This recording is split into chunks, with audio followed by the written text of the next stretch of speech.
जीवन में यही भाव रखना, कुछ रहे न रहे पर गुरु गोविंद का आशीर्वाद सदा हमारे सर पर, सदा वो अपनी कृपा दृष्टि हम पर बनाए रखे। उनसे महती कृपा किसी की नहीं। इधर गंगा के तट पर परीक्षित आ गए, हजारों साधु संत जुड़े हुए हैं। परीक्षित ने पूछा सबसे कि 7 दिनों में मुझे मरना है, क्या मुक्ति का कोई उपाय है? कोई पोथी पलट रहा है, कोई पतरा पलट रहा है, कोई जतरा देख रहा है, कोई उधर मुड़ गया। अरे बोला हम 10,000 साल से लटक के कर रहे हैं, हमारा तो हुआ नहीं, तुम्हारा 7 दिन में कैसे होगा? व्यास बैठे हैं, पराशर बैठे हैं। इसी बीच अलग छलंगो नंद नंदन की तरह दोनों बाहु ऊर्ध्व किए हुए भगवान सुखदेव का वहां आगमन होता है। जैसे ही भगवान सुखदेव को देखा, पराशर ने अपनी जटाओं से रास्तों को बुहारना शुरू कर दिया। व्यास जी ने अपनी दाढ़ी बिछा दी, लोग अपने हथेलियों को बिछा दिए। अरे सुखदेव आ रहे हैं, सुखदेव आ रहे हैं, गुरुदेव सुखदेव आ रहे हैं। उनका आगमन हुआ, आसन दिए गए, बैठे। परीक्षित ने हाथ जोड़कर पूछा, गुरुदेव 7 दिनों में क्या मुझे मुक्ति दिला सकते हो?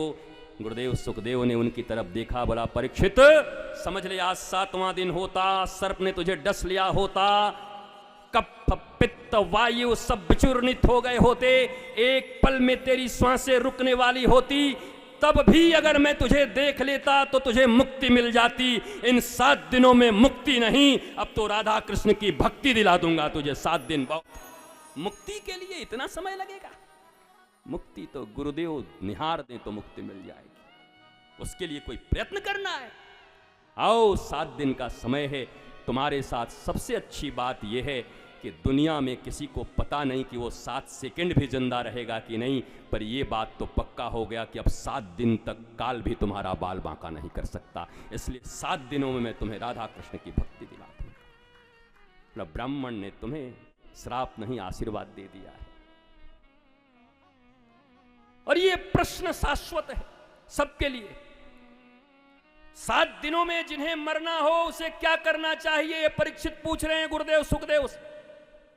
अब मैं तुमसे पूछता हूं, रविवार, सोमवार, मंगलवार, बुधवार, गुरुवार, शुक्रवार, शनिवार, तुम्हारे पास भी तो 7 ही दिन है। इन्हीं 7 दिनों में सबको जाना है। यह प्रश्न सिर्फ परीक्षित का नहीं, पूरे संसार का है कि 7 दिनों में जिन्हें मरना हो उन्हें क्या करना चाहिए।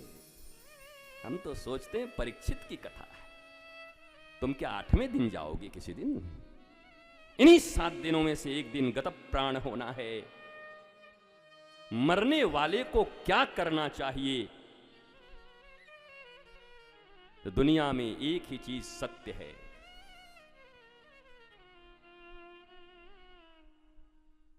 मृत्यु परम सत्य है। जो जन्मा है उसकी मृत्यु होगी ही। तो जब होगी ही तो करना क्या चाहिए? क्या ऐसे ही चले जाना चाहिए रोते रोते? नहीं जी, गुरुदेव सुखदेव बताएंगे कि कैसे भक्ति पूर्वक, नृत्य पूर्वक, आनंद पूर्वक, आह्लाद पूर्वक इस जीवन को जिया जा सकता है। और अगले 5 दिनों में हम सब भी परीक्षित के इस मौलिक प्रश्न का उत्तर गुरुदेव सुखदेव के माध्यम से जो मिलेगा। आज बहुत कथा आगे तक जानी थी, पर आगे तक जाने में आप लोग बहुत आगे तक निकल जाएंगे। इसलिए अब कुछ समास विधि से और व्यास विधि से कथा चलती रहेगी। कल भी कोई 1-2 प्रसंग पकड़ेंगे, अच्छा सा प्रसंग। अब तो कथा इतनी होनी है कि इसमें ध्रुव छूट गया तो अगले में ध्रुव को बढ़ा देंगे, इसमें प्रहलाद रुक गए तो अगले में पूरा प्रहलादई पर हो जाएगा, इसमें द्वितीय स्कंद छूट गया तो एक बार द्वितीय पर हो जाएगा, कहीं तृतीय छूट गया तो तृतीय। हर कथा में अलग अलग विषयों पर 7 दिनों में प्रकाश छुआ सबको जाएगा, पर व्यास विधि से किसी किसी विषय को उठाया जाएगा। बाकी समास विधि से उनको प्रणाम करते हुए, स्पर्श करते हुए बढ़ा जाएगा। भगवान की अहेतु की कृपा से कल पुनः ठीक 4 बजे कथा का आनंद लेना हो तो 10 से 15 मिनट पहले आकर बैठिए और हरिनाम संकीर्तन कीजिए, क्योंकि हरिनाम संकीर्तन से 24 घंटे में जमा हुआ मल बाहर चला जाएगा। पात्र जब राजी होगा पात्र जब शुद्ध होगा उसके बाद गुरुदेव सुखदेव जो सुनाएंगे तो तुम्हारे स्वर्ण पात्र में आके जम जाएगा और तुम्हारे काम आ जाएगा।